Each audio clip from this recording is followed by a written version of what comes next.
She called 911 on a black man for acting suspicious in his own driveway. What he uncovered about her left the entire neighborhood speechless. It started as a normal afternoon for Karen Whitmore. She sat by her front window, the same way she did every day, sipping her iced tea and glancing up from her phone every few minutes. Watching, noticing. She wasn't nosy, per se. At least, that's what she told herself. She just liked to be aware of what was happening in her neighborhood, who was coming and going, who belonged and who didn't. That's when she saw him. A black man in a grey SUV, slowly pulling into the driveway of the house 3 doors down. The Johnson place. At least, that's what it used to be. The Johnsons had moved out nearly 6 months ago.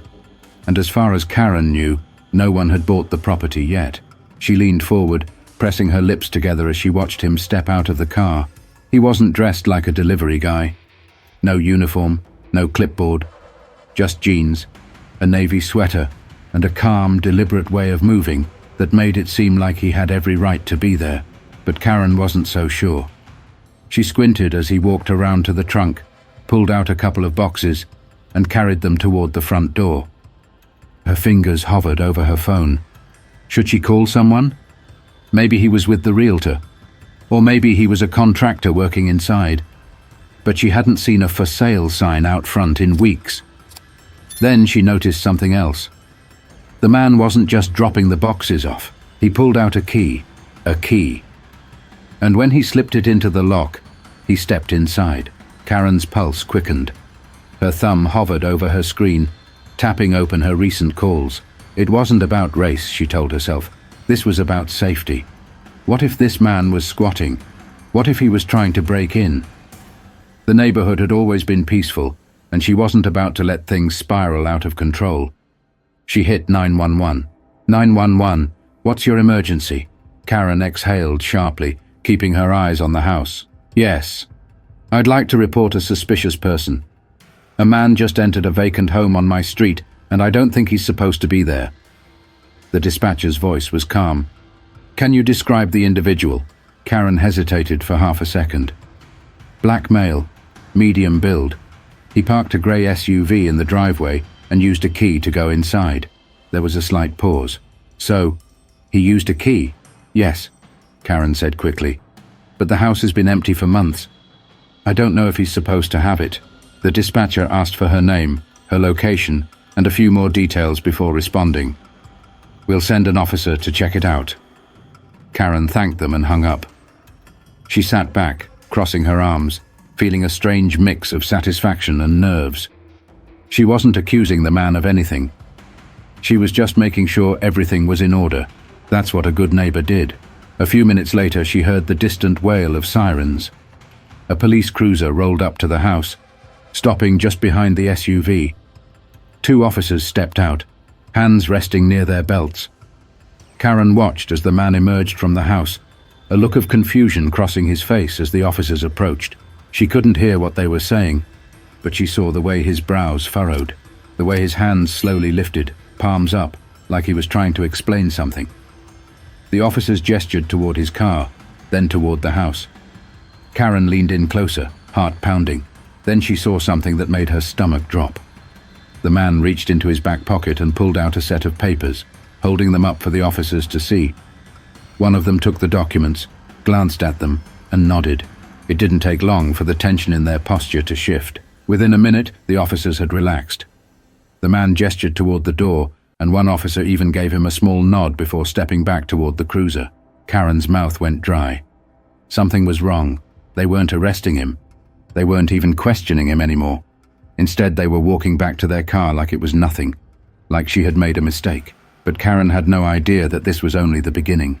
Karen's grip on her iced tea tightened as she watched the officers turn away from the man like everything was settled. Settled. How? She stood abruptly, pushing open her front door, stepping onto her porch, pretending to check her mailbox. Just close enough to hear, but not enough to seem too obvious. The man, who she had assumed was trespassing, was standing with his arms crossed, shaking his head as he looked toward the patrol car. One of the officers gave him a light pat on the shoulder before heading back to the driver's side. Karen couldn't take it anymore. She marched across her lawn, waving her hand. "Excuse me." One of the officers, a middle-aged man with a slightly graying buzz cut, turned back. "Ma'am?" Karen forced a polite smile. "What's going on?" "I'm the one who called. I saw this man enter the house and I was concerned. The property's been vacant for months." The officer sighed, glancing at the man before looking back at her. "Ma'am, this is Mr. Ellington. He's the new owner of the house. He moved in today." Karen blinked. She felt her skin prickle. "What?" The man standing a few feet away exhaled sharply. "Yeah, I live here." His voice was calm, but there was something underneath it. Controlled frustration. Karen's mouth opened, then shut. She looked between him and the officers, searching for something that made sense. "But," she gestured toward the house. "There was no moving truck. No one in the neighborhood knew." Marcus let out a dry laugh. "Didn't realize I needed to run my plans by the neighborhood committee." The officer beside him shifted. "Mr. Ellington provided his paperwork, title, mortgage, driver's license. Everything checks out. There was no break-in, no suspicious activity." He narrowed his eyes slightly. "Just a misunderstanding." A misunderstanding? Karen's face burned. She turned to Marcus, folding her arms. "I was just trying to protect the neighborhood. You have to understand. When I saw you pull in..." "You assumed I didn't belong," Marcus finished for her. Karen's jaw tightened. "That's not what I said." "You didn't have to," Marcus shot back. There was a thick silence. Karen could feel the officer watching them both, shifting slightly, maybe waiting for her to just walk away, to let it go. But she couldn't. She turned back to the officer. "I didn't do anything wrong here." The officer exhaled through his nose. "Like I said, it was a misunderstanding. But going forward, if you ever have concerns, I'd suggest speaking to your neighbors before calling us." That felt like a warning. Karen took a step back, lips pressed together. She glanced at Marcus again, expecting to see some kind of smugness in his expression, but there was none, just a look she couldn't quite place. The officers nodded at Marcus before heading back to their cruiser. The moment their doors shut, the tension in the air felt even heavier. Karen turned, ready to walk back to her house without another word. But then Marcus spoke. "Funny," he said, voice quieter now. "You saw me enter my own home. But you never noticed I saw you first." Karen froze. Slowly she turned back. Marcus tilted his head slightly. "You've been watching me, haven't you?" Her throat went dry. What?" Marcus didn't look angry. Not exactly. He looked aware, like he'd figured something out. "I noticed you before today. Watching. Walking past. Slowing down when you saw the lights were on." Karen's heart thudded against her ribs. This wasn't how this was supposed to go, and she had no idea just how much Marcus had already figured out. Karen barely slept that night. Her mind kept replaying the way Marcus had looked at her, the way his voice had dropped just enough to unsettle her, like he knew something she didn't. She tried to tell herself it didn't matter. The police had come, they checked everything, and that was that. Nothing more to worry about. But why couldn't she shake the feeling that she had? The next morning, she stood at her kitchen window with her coffee, peeking through the blinds toward Marcus's house. She expected to see him leaving for work, but instead, he was in his driveway, leaning against his SUV, and he was looking right at her. Karen jerked back so fast, she nearly spilled her coffee. Had he been waiting for her to check? Her chest tightened. Maybe he just wants to make me uncomfortable. Fine. If he thought he could intimidate her, he was wrong. But then the worst thing possible happened. Marcus walked up her driveway. Karen's heart pounded. She had no time to think before the doorbell rang. She hesitated, but then forced herself to move, opening the door just enough to face him. "Yes?" Marcus had his phone in his hand, resting against his hip. "Morning," he said casually. "Thought I'd return the favor. You seem real interested in watching me. Figured I'd stop by and say hi." Karen kept her face neutral. "I don't know what you're talking about." Marcus smiled, but it wasn't friendly. "See, I've got cameras. Not just the doorbell kind, full security system. Installed them before I even moved in." Karen's stomach twisted. Marcus lifted his phone, tapped the screen a few times, and then turned it around for her to see. The footage played. Karen saw herself, walking past his house multiple times, slowing down, staring at his driveway. Coming back in the evenings, peering toward the windows, she felt a chill creep up her spine. Marcus tilted his head. "You called the cops on me, but I've got days of footage of you lurking around my house before I even moved in." Karen's throat tightened. She felt a wave of heat rise to her face. I was just taking my usual walk." Marcus let out a short breath, shaking his head. "Right. Because most people take their usual walk past the same house, at the same time, every single day." Karen opened her mouth to argue, but nothing came out. Marcus studied her, then pocketed his phone. "See, I wasn't sure what your deal was at first, but then I looked back through my footage. I saw the way you kept looking at the house, like you were waiting for something." Karen's heart pounded. "That's ridiculous." Marcus took a slow step closer. "Maybe. But see, I did a little digging. Found out this house sat empty for months. Yet somehow, people around here knew it was already spoken for."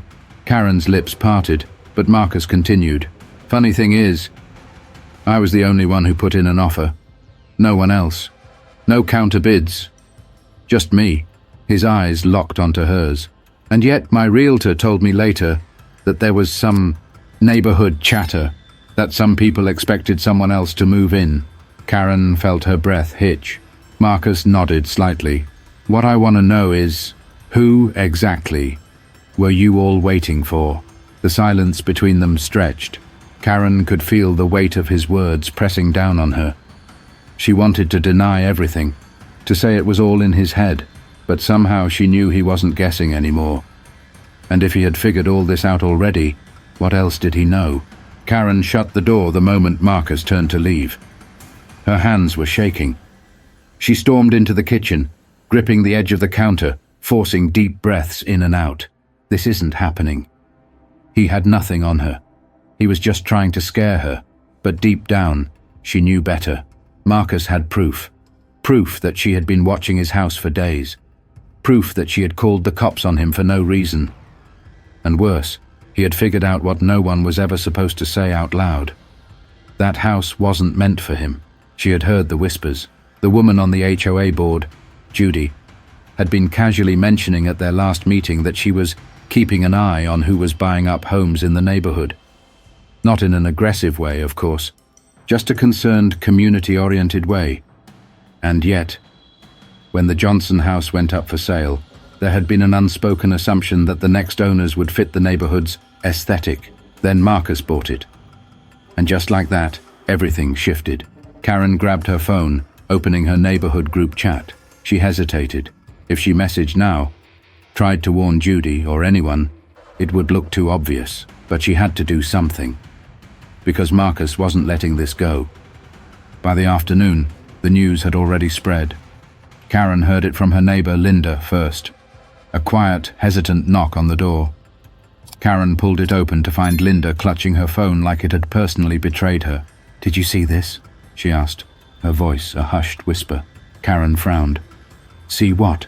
Linda hesitated, then turned her phone around. Karen felt her stomach drop. It was a video. Marcus had posted the security footage. The clip showed Karen walking past his house over multiple days, peeking, slowing down. The timestamps in the corner made it undeniable. And then the worst part, Marcus himself, speaking at the end. "This is what I saw before I even moved in," he said in the video, his tone level but sharp. "And then, the moment I step onto my own property, cops show up. I wasn't trespassing. I wasn't breaking in. I was just a black man moving into his own home." The video cut out. Karen's hands clenched at her sides. Where did he post this?" "Facebook, Instagram, and the neighborhood group," Linda said, her voice nearly cracking. "Karen, what is this?" Karen exhaled sharply. "It's taken out of context." Linda gave her a look. Karen's chest tightened. "I was looking out for the neighborhood. If I saw someone suspicious, I had a right to call the police." Linda's lips pressed together. "But he wasn't suspicious. He was just moving in. Karen swallowed hard. So now I'm the bad guy? Linda didn't answer right away. She looked down at her phone again, then back at Karen. People are talking. Karen stiffened. Judy already commented, Linda added hesitantly. She's trying to do damage control, but... She shook her head. This isn't going away. Karen's face burned.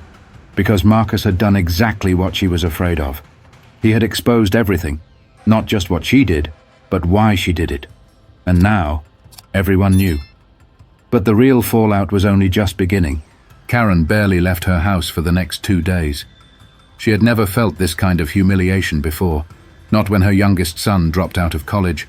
Not when her husband left her for a woman 20 years younger. Not when the HOA fined her for leaving her Christmas decorations up until February. This was different. Because this wasn't just about her. It was about how people saw her, and the way they were looking at her now was different. The first sign was at the grocery store. She went early, hoping to avoid most of the neighborhood crowd. But even in the quiet aisles, she felt the eyes on her. The stolen glances, the quick whispers. She turned a corner and nearly ran into a woman she knew. Bethany Moore, from 3 streets over. Bethany's face tensed, but she forced a polite smile. "Oh, hey Karen, hey," Karen said, gripping the handle of her cart. She waited for Bethany to say something else, to start a conversation like she normally would. But after a brief, uncomfortable pause, Bethany nodded and walked away. Karen's jaw tightened. The next sign came in the neighborhood group chat. She had been removed. Not officially, of course, but the silence was loud. No one replied to her messages. No one liked her posts. Conversations continued as if she wasn't even there. And then, the HOA meeting. Karen almost didn't go, but skipping it would look like guilt. So she sat in her usual seat, back straight, hands folded in her lap as Judy stood at the podium, rattling off neighborhood updates. Then came the open floor discussion. Marcus stood up. Karen felt her stomach drop. "Since I'm new here," Marcus began, his voice calm, "I just want to make sure I understand how things work." Judy smiled tightly. "Of course. We're all about keeping communication open." "Good to know," Marcus said. "Because I was curious. How does the HOA handle situations where a homeowner is harassed by their neighbors before they even move in?" Silence. Karen's nails dug into her palm. Judy's smile twitched. I'm not sure what you mean." Marcus nodded, pulling out his phone. "I think you do." He tapped the screen, and the same video he had posted online played for everyone to see. Karen's heart pounded. The whispers started. Someone coughed. A few people shifted uncomfortably in their seats. Marcus put his phone away. "So, what's the policy on that?" Judy cleared her throat, glancing at Karen. I think we should take this discussion offline." Marcus smiled. "Oh, I'm good having it here. Unless, of course, it's an uncomfortable topic." More whispers. A few murmured agreements. Karen's face burned, because she realized something then. Marcus hadn't come here just to expose her. He had come here to make sure they all saw themselves too, because she wasn't the only one who had wanted him out. But now, no one wanted to be the one standing next to her. She could feel it. The slow, quiet way people were stepping back, distancing themselves. And for the first time in her life, Karen was the one who didn't belong. But the worst was still to come. Karen had always believed that people like her didn't get punished. Maybe some gossip, a few awkward encounters, but nothing serious, nothing lasting. She had spent years building her place in this community, organizing fundraisers, attending every HOA meeting, keeping her lawn perfectly manicured. She belonged here, or at least she used to. The real consequences didn't hit until a week later. It started when her son, Andrew, called. "Mom," he said, his voice tight. "What the hell did you do?" Karen sat up straight in her living room. "What are you talking about?" Andrew sighed sharply. "I got a call from a colleague today. A colleague. You know, someone I work with. He saw your video." Karen's stomach twisted. "That was taken out of context." "Context?" Andrew let out a humorless laugh. "Mom, you called the cops on a guy for moving into his own house, and now it's everywhere. People are talking about it at my office. My boss saw it. Karen's chest tightened. I didn't mean... You didn't mean for it to blow up, Andrew cut in. But you meant every part of what you did. Karen opened her mouth to argue, but Andrew wasn't done. You know what's funny? I never saw you as that kind of person. Controlling? Sure. Stubborn? Absolutely. But now I have to sit in a break room and listen to people talk about my mother like she's some racist caricature. So thanks for that. Andrew, just don't call me for a while, okay? The line went dead. Karen stared at the phone in her hand, an empty, sinking feeling in her chest. For the first time, she felt something close to shame. By the time the HOA meeting minutes were released, her name was gone. No mention of her, no invitations to upcoming events. It wasn't an official removal, but it didn't need to be. She was being phased out. Neighbors who once waved now looked past her. Conversations she used to be part of now happened without her. And then, the final hit, her property value. Karen had spent years building this neighborhood's reputation, making sure homes were only sold to people who fit. Now, Marcus had started a community outreach initiative.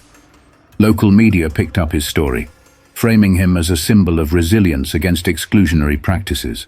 People outside the neighborhood began watching, asking questions about how the HOA had handled home sales in the past. Suddenly, the community that prided itself on its prestige was under scrutiny. And suddenly, houses weren't selling as fast. Karen had fought to keep things the same, but all she had done was make sure everything changed. One evening, she sat alone in her front yard, staring at the house she had tried so hard to keep vacant.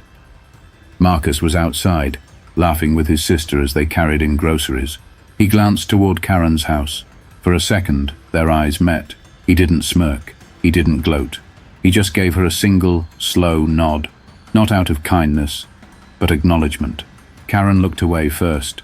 She had lost, and deep down, she knew she had deserved to. Prejudice isn't always loud. Sometimes it hides behind concern, behind tradition, behind what's best for the neighborhood. But the truth always comes out. Let this be a reminder. Your actions shape how the world sees you. And sometimes the person who gets exposed isn't the one you expected. If you believe stories like this need to be heard, make sure to like, share, and subscribe. Let's keep these conversations going.